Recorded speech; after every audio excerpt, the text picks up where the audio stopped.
Hello, welcome to another video. In this video, we talk about the final episode in the Analyzing Empires series on the Nakarthan Empire, the decline and end of the Nakarthan Empire. So, let's talk about Nakarthan I. In the year 844 of the Second Era, a member of the Numo family usurped the throne from his aunt, Donica II. His name was Nakarthan, who became Nakarthan I. He wanted a throne for himself and saw the decline of the empire as an opportunity to seize power for himself. After taking the throne, he signed a peace treaty with the Kingdom of South Gold and officially recognized South Gold's control over Goldland. This move made him unpopular, and he decided to make some major changes. So a quick summary of what had been happening before was that there was a slow decline in the power of the empire due to various reasons. I have a video on that period, which is known as the Timberlandian period. Please check that out before watching this video if you are interested in that. So here are some of his major changes. He introduced the Katanic Guard, a group of warriors, not guards, who protected the emperor and which would replace the Anvan Guard. Now there's this whole thing about the Anvan Guard. In fact, it was created by one of the Nakarthan Empire's most revered people, Marsus. I have other videos if you want to check them out. But this was very important because the emperor now had a group of essentially mercenaries that would protect him, which would lead to a crisis in the future. He centralized power within the monarchy, and he gave it great powers, which essentially removed the authority of the provinces which had been established before. This was one of his most unpopular things, as now the emperor was back to essentially being a very authoritative figure in an empire where you couldn't be such a figure because it was too huge. You couldn't cover all that land. And so now he's trying to remove people who have been ruling that land for the empire, and you're going to see problems happening. And then finally, he also heavily raised taxes on the peasantry, which led to many peasant revolts. Now, what's also important to note at the time was that the Nakarthan Empire was in the middle of a great famine.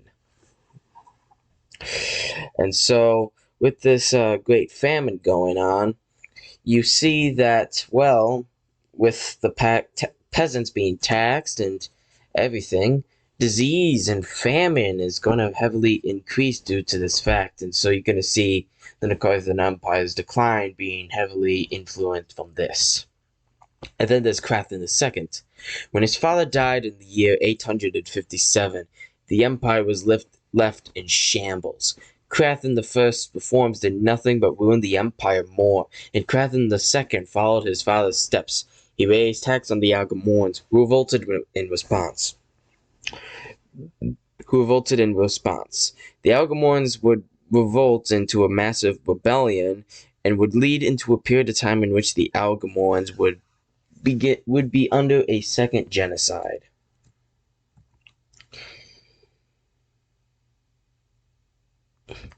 Sorry about that. Anyways, the loss of territory. As the empire stumbled into turmoil with famine, disease, inflation, and incompetent government, many different regions of the empire began to separate from the empire. In the year 889, for example, during the reign of Elagabalin II, the Timberlands separated from the Nakarthan Empire, which is this green down here. And this also was very important because a lot of the Nakarthan Empire's wood at this point was coming from the Timberlands. The Timberlands also had some very important resources inside of it, and without those resources, the Nakarthan Empire had a much harder time. And what's also interesting is that you're actually seeing a lot of fighting on the outskirts of the empire. So you see that in Marthia, you see that in the Center Desert regions, you even see that out here, which is very important, because barbarian invasions are one of the reasons for the decline of the empire. And by barbarian, I mean literally any tribe that's outside of the empire, and that's why I say barbarian invasions. But really, I should be saying just tribal invasions from different parts of the empire. Soon enough, you see as certain parts, such as in Rockland, lands would be abandoned in that area to prevent a disaster. And the central desert regions were still on paper part of the Nakarthan Empire, but would be soon enough outside of the empire due to the fact that they were so hard to administrate. You also see in Marthia over here on the west that the area is starting to separate from the Nakarthan Empire, and they're making a great push. Revolts. Revolts, due to the chaos, had began to spread across the empire quite a bit. These riots caused the Nakarthans is how it's supposed to be spelled, to have to spend significant amounts of money to put them down, along with continuous wars against foreign tribes. In the year 901 of the Second Era, Algamor declared itself a republic, leading to the Second Algamoran War of Independence. The war was won by the Nakarthans, but not without a huge cost. Many emperors at this time would live a long life, but usually die due to palace storming, so like peasants or rebels storming palaces because people kind of hated the monarchy at this point. Coups, so like usurpations, and then probably the most known are the assassinations that happened. And then finally we get into the year 952 with the Catonic Guard crisis. So remember all the way back up here when he established the Catonic Guard, which were a group of mercenary warriors.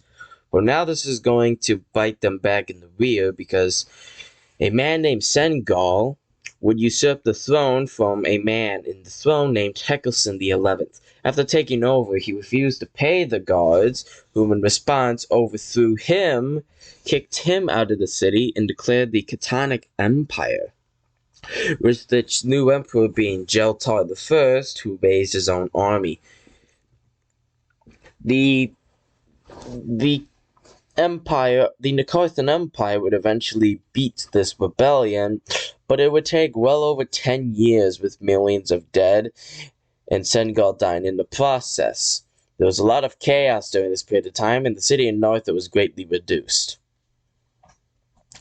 So one of the most interesting parts of history is that instead of facing punishment or trying to flee into somewhere in the inlands, many members of the Catonic Empire actually fled from Nartha using the straits into wherever. Some of them would land in the continent of Vanza, but some of them, weirdly enough, would arrive on a continent known as Maldor, and perhaps I should talk that in the future. But with the crisis over, you begin to see as the emperors began to decline in their empire, mainly due to the fact that the army had been significantly weakened. And now at this point, it was becoming to a point where you couldn't actually afford a professional army due to all of the money issues which had been going on. And so now you're seeing a reliance more on either untrained soldiers, because you just can't afford to have it be professional, or you rely on mercenaries who could easily betray you if someone hires a higher bidder. And then there's finally the last attempt by the final emperor, well, not final emperor, but he was the final emperor to attempt to make significant reforms. His name was Sakra. He attempted to make many reforms, such as the re-establishment of the army. He wanted to introduce a professional army, but he lacked the funds to do so, and thus he wasn't able to during his reign. He also decided to appoint the first dukes to power in order to help solidify his reign. So instead of providing local governors, he actually appointed dukes with their own royal families. And this is actually very important because now you're seeing the beginnings of actual feudalism in the former Nakarthan Empire. And I say former because at this point, the Nakarthan Empire is not what it used to be. And so instead of appointed governors by the emperor, now you get to see as different dynasties actually ruling over their own land, which is actually the beginning of feudalism, not just in the Nakarthan Empire, but in all of Ari.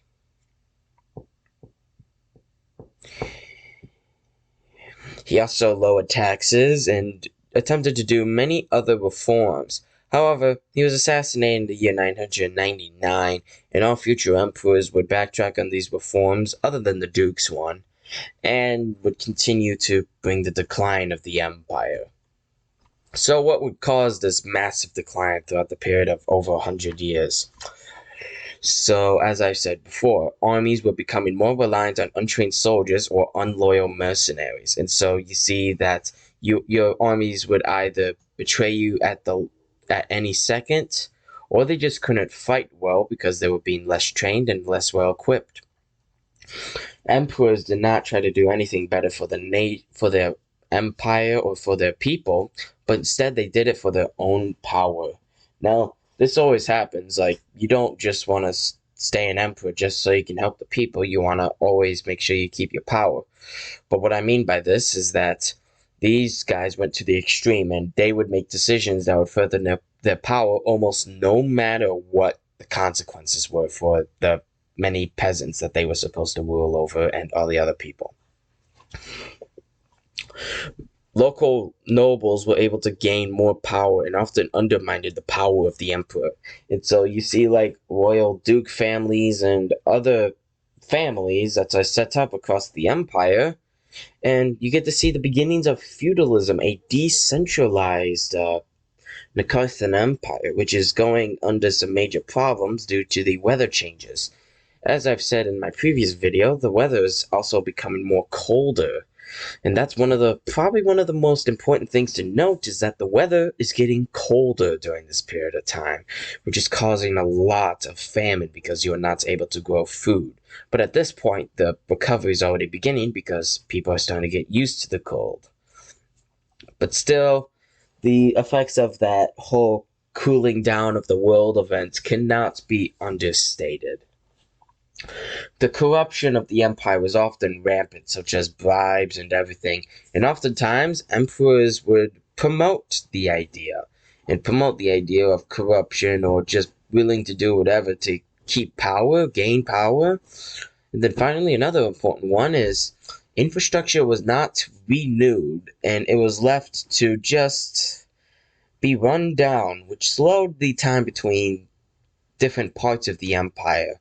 And so now you see old roads, old everything, and no one rebuilds anything because they're focused on other things. And so you see them having a run down of their transportation, which means that you can't get things easy. It's harder to get things from point A to point B, which is a very important thing.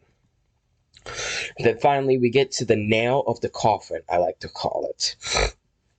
The necromancy crisis.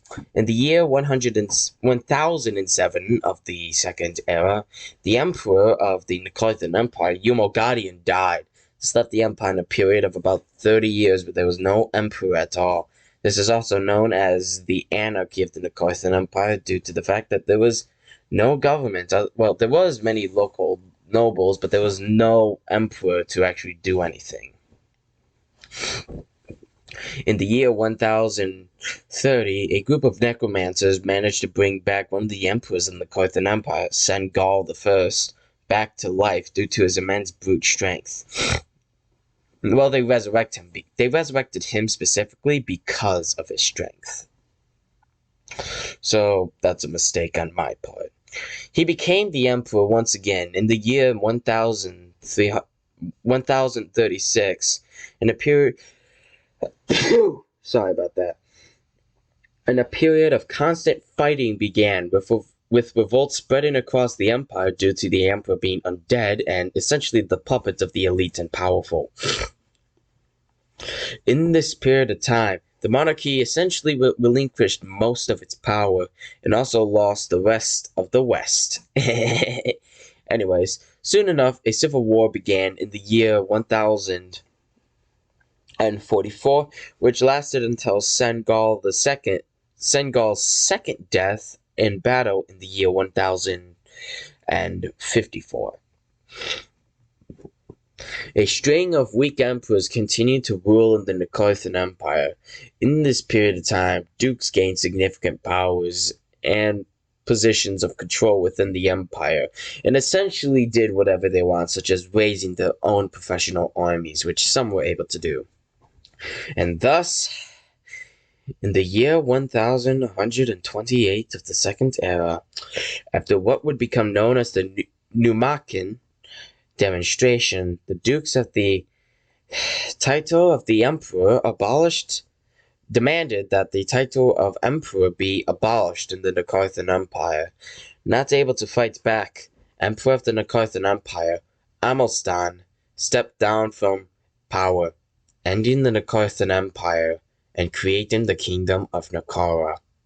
The end. As you can see on this map, this is a map of the Nakarthan Empire in its final year of existence.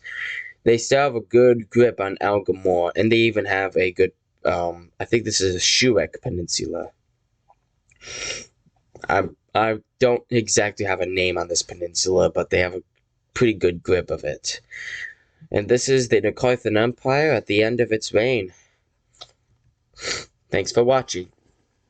That's really it. I really appreciate each and every one of you that spends a small part of the day to watch my videos or video. If you like this video, make sure to like the video, subscribe, and do all that other stuff. What I prefer people to do is, for one, I like comments. I also like people to react to a thing called my community posts, where I make frequent quizzes and polls and other things. I do this so that I can potentially interact with people, and I find this interesting, though no one has seemed to really join it on a frequent basis as of right now. And that's really it. I hope each and every one of you has a good day or night, and I will see you all another time.